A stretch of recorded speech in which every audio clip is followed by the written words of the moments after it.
All right. Hey guys, so the star of the show today is this little dude right here, commonly known as the frog, specifically the frog embryo. So to the right of my mediocre frog drawing, you can see this little reminder that says frogs are oviparous. So in case you forgot, oviparous species lay eggs that will develop and hatch outside of the mother. It's really important to remember that it is outside of the mother. An animal we might be more familiar with who also does this are birds. So both birds and frogs are oviparous. Just a quick tip on remembering this that I like to use is the O looks like an egg. So there's two O's. So we know that the offspring is inside an egg at some point. But as I just said, we have two words here with an O. And both of these types of animals therefore have their offsprings and eggs at some point. But one word is much shorter than the other one. I like to think of oviparous meaning short and fast. You just make that egg, lay it real quick, and it develops and hatches outside the body, while the longer O word is more complex, as the egg is laid inside and developed inside the mother's body, which to me just seems, well, like it takes a lot longer. So the next thing we're going to look at is called the gray crescent. So here we have the animal pole, the vegetal pole, the animal cortical cytoplasm, and the vegetal cortical cytoplasm.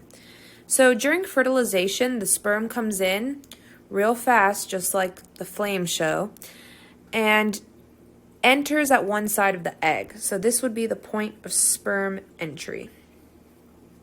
So when this happens, the dark cytoplasm at the animal pole, which is right here, and the light cytoplasm right here, they mix and they form what is called the gray crescent. So this is this gray portion right here, gray crescent.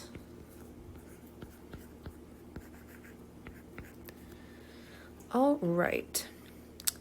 So it's very important to note that the gray crescent forms opposite to where the sperm entered. So as you can see right here, the sperm enters right here, and on the opposite side is where the gray crescent forms. So something really interesting about the gray crescent is that any cell from the first cleavage that gets even just a tiny bit of the gray crescent can become a whole frog embryo on its own. Pretty cool. So at this point, before we move on, I'm going to quickly review the process of gastrulation that we talked about in reference to the human embryo. So gastrulation is the process where a blastula, which we have right here, with just the endoderm and ectoderm becomes a trilaminar or a three-layered gastrula right here. So it has the three layers. It has the ectoderm, which is those blue outer cells. The mesoderm, which is those yellow cells in the middle, and the endoderm, those light green ones on the inside. So something called a primitive streak is what marks the place for gastrulation to start, and that's this right here. So then when gastrulation occurs, you have these three layers, the ectoderm,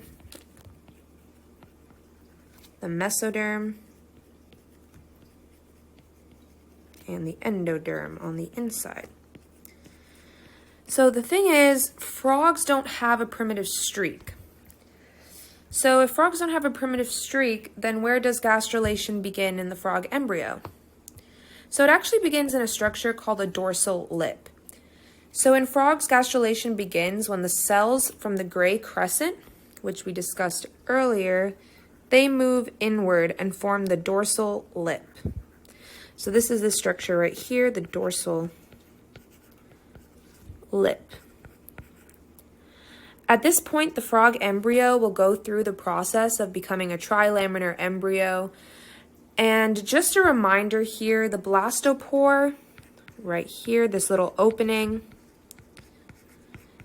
is where it is an opening into the developing embryo, and it becomes the anus or the mouth, depending on what type of organism it is. Alrighty.